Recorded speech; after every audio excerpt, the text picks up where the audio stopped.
We get off of the aircraft and then he goes, "Where's your bag?" And I was like, "Oh no." And there ended up being 3 flights of stairs. And so I have this bag in tow. They're like, "Oh, we're gonna have to charge you an extra $295 if you want to check in early." The bag ends up kind of falling on him and then his stuff then flies out and I'm not able to find my ticket number. And they're all like waiting for us. So we're just like, "Oh my gosh, run." It was just this whole comedy routine. Like the word of this week is kerfuffle. So this is like my own travel horror story. It was just one kerfuffle after another. We're in Geneva, Switzerland, by the way, if the background looks different. Today was the last day of EBACE, the European Business Aviation Conference. So I decided to do something a little different with the travel horror stories this week just because I'm traveling and I'm gonna be moving around a lot. So instead, I hope you enjoy this horror story that I have coming from Hamburg, Germany to Geneva, Switzerland, trying to split my time between 2 different aviation conventions. My name's Natalie, by the way. I talk about all things travel, aviation, as well as personal and professional development. If you love travel horror stories, be sure to like this video, subscribe to my channel, and hit the notification bell so that you don't miss another horror story. And I hope you enjoy this story. I have not hydrated in probably 3 days, really all trip, but especially in the last 3 days, I think I need another glass. Okay, I literally don't even know where to begin. I went to the Aircraft Interiors Expo in Hamburg. That was on Tuesday. For context, the Aircraft Interiors Expo and EBACE, the European Business Aviation Conference, those 2 shows were on the exact same dates this year. Everybody kind of had to make a decision on which show they were going to go to and if they were going to try to go to both shows, and I was one of the people that tried to go to both shows, and I did. I did the Aircraft Interiors Expo on the first day, then I did EBACE on days 2 and 3. I had an early morning flight on the second day so that I could make the second half of the EBACE show. Here's what happened. So day 1 of the Aircraft Interiors Expo, I go to the show, I see people, and it's absolutely fantastic. I had a dinner, I did that first, and then I had an event to be at. My goal was to get home around midnight, 12:30 or so. I get home, it's around 12:30, Cinderella's home, the carriage is turned into the pumpkin, whatever. So the original plan was I'm gonna go to sleep for about 45 minutes, then I'm gonna take my time packing, and I'm gonna go to the airport, be there by 5 a.m. so that I can be there in plenty of time before my 7 a.m. flight. So I washed up, I went to bed, and I was perfectly good. I thought I was gonna be asleep for 45 minutes.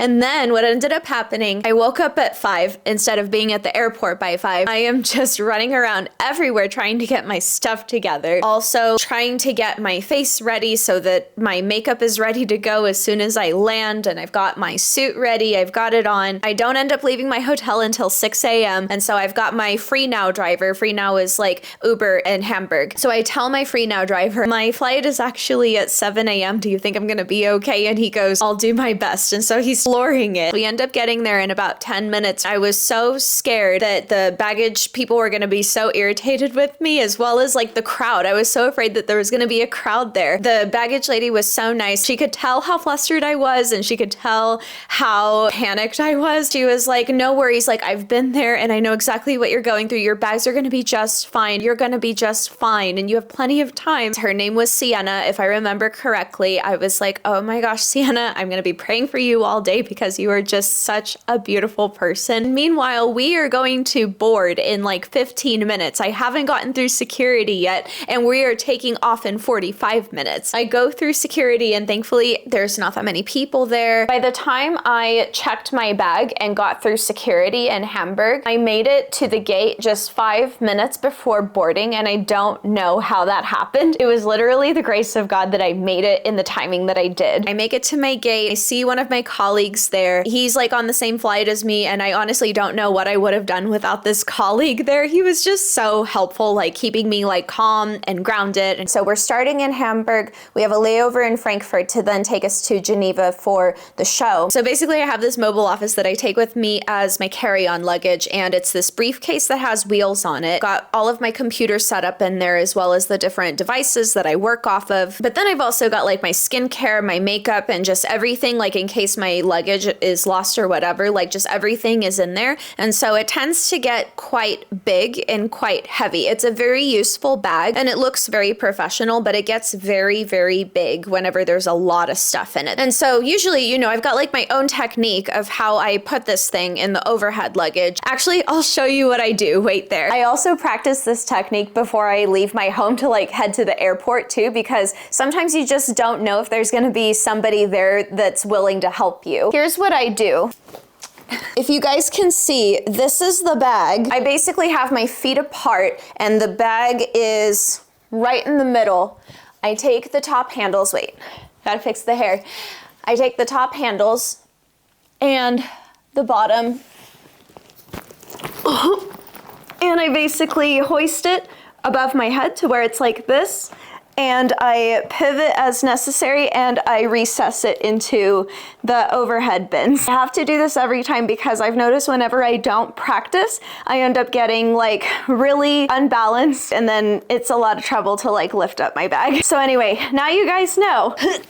On the bright side, I don't have to go to the gym. So anyway, my friend is with me and he's right in front of me and he basically says, oh, Natalie, let me take your bag. Like I'll put it in the overhead for you. And I was like, oh my gosh, thank you so much. And so we land in Frankfurt. The way that people exit the aircraft in the US, everyone basically exits off of the forward door. And in Europe, people exit through both the forward and the aft door. And so where I was situated, I could pretty much go either way, but it was easier with the flow of traffic to exit aft. So my friend is exiting forward and my bag is also forward. And so he gets my bag thinking that I'm also gonna go forward. And he goes, Natalie, I have your bag. And I was like, oh my gosh, thank you so much. And so he put it in the seat, you know, thinking that I was gonna go forward. And I completely understand why he did that. But I thought that he had it like all the way through. And I shouldn't have assumed that. And I feel really bad about it. So we get off of the aircraft and then he goes, where's your bag? And I was like, oh no. Thankfully, we were able to go back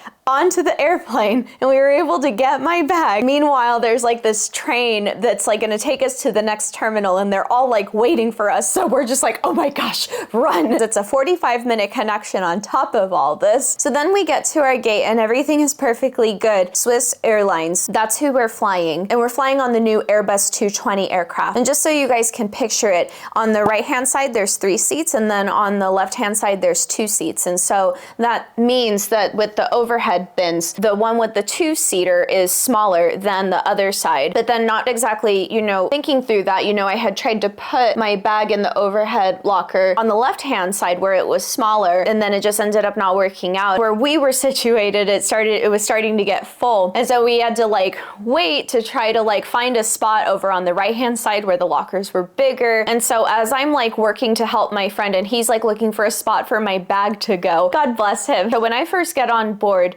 this guy that I'm supposed to be sitting next to stands up to allow me to go inside, or he's starting to, and knowing that I'm about to put my bag in the overhead bins, I just said, stay there, like I'm just gonna put my bag over there. It's like my tote bag. The bag ends up kind of falling on him and then his stuff then flies out. It was just this whole comedy routine and he ended up being so sweet and like we became like friends on the flight and things like that. So that ended up working out just fine, but I felt so bad and I was so embarrassed. Like I was that American girl that like overpacked. After some time, you know, we find a space in the overhead bins for my bag to go. Then we land without fanfare. And then we get to where baggage claim was because I did check a couple bags. Then I get a text message saying that my bag is gonna arrive on a later flight and that I need to follow the link and put in the address for where to drop off the luggage. And so I'm like, okay, this will be easy enough. Like this is actually pretty okay. And so I click on the link and then it prompts me to put in my ticket number. So then I look on my Apple Wallet to look for this ticket number and I'm not able to find my ticket number. It has the flight number, it has the confirmation number, but there was no 13-digit ticket number. Then I take it to like the front desk. She looks at me and she goes, they didn't give you a paper pass? You don't have a paper pass? And I was like,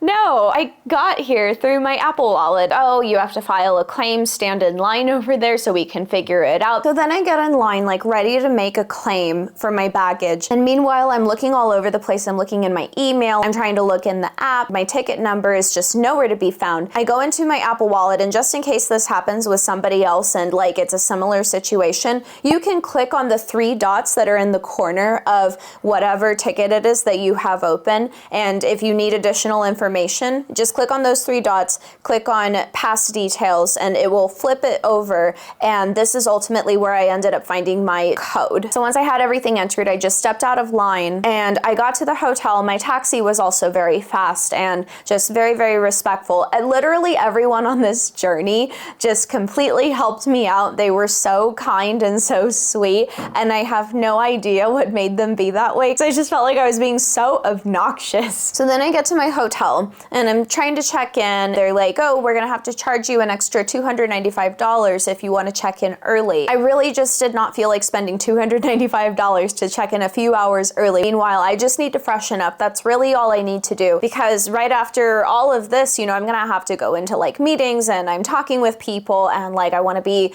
you know, somewhat coherent and not like super panicked. So then I ask, where's your washroom, like so I can freshen up? And they were like, oh, it's downstairs. And so there's an elevator and then there's a staircase. And so I'm like, okay, well, I'll take the elevator. I've got this heavy bag with me with all of my cosmetics and lotions and potions and stuff. And so I get into the elevator, I go down, it's the spa, and that's so not it. And then I try a couple more floors and I still didn't find a washroom. So I then figured out that the only way I could access the washroom was if I walked down the stairs, and there ended up being 3 flights of stairs. And so I have this bag in tow and I'm just like carrying it down, and I'm all walking lopsided, like trying to go down. And then as I'm getting ready, it's like just everything keeps like falling out and it's out of sorts and just every inconvenience that you could possibly think of. So then, you know, I do the rest of my makeup and all of that, and I climb back up the 3 flights of stairs, and they were able to hold my bags in the back behind the desk, and it all ended up being just fine, and I made my appointments. It was perfectly good. So yeah, what I've been telling people, I've just been like, this has been just like a comedy skit. There have just been so many kerfuffles. Like the word of this week is kerfuffle. And also, since the time I got here, I've said this word like kerfluffle, thinking that there's an L in there somewhere. Then somebody finally corrected me and said, I think it's kerfuffle. No, and wait, no, but there's an L in there. No, I don't think so. And then, you know, we get a couple other people to weigh in and it's kerfuffle. And I was so embarrassed. I really pride myself in like trying to say things correctly, but that word describes everything. But it was a really great show, and I got to see some unexpected friends, which was really, really great. Went to some events, reconnected with some people. I just had to hop on. I had to share that. I had to get it on camera. And even like filming this, it took so long for me to sit down and actually talk through this whole thing. I keep having these bursts where I'm just like falling asleep with my eyes open, and I don't know if it's like the sun coming this way and I want to like close my eyes. Like it's just taken so long for me to film this, but I wanted to at least have it on record, on camera. And like my energy level is like I'm running on adrenaline right now. I'm running on adrenaline and coffee. So yeah, today was the last day of the show, and I have a dinner later. I have about a day and a half left in Geneva before I go to Basel on the train, and that will be a lot of fun. We're gonna meet up with some friends over there, and that'll be a really great ending to the trip, I think. So I hope you enjoyed that story. If you want more travel horror stories, I read travel horror stories every other week. Be sure to like this video and subscribe to my channel and hit the notification bell so that you get notified every time I upload a new video. Leave a comment below if you had like a crazy travel experience, your thoughts. Thank you so much for watching and listening to me rant on, and I will see you in the next video.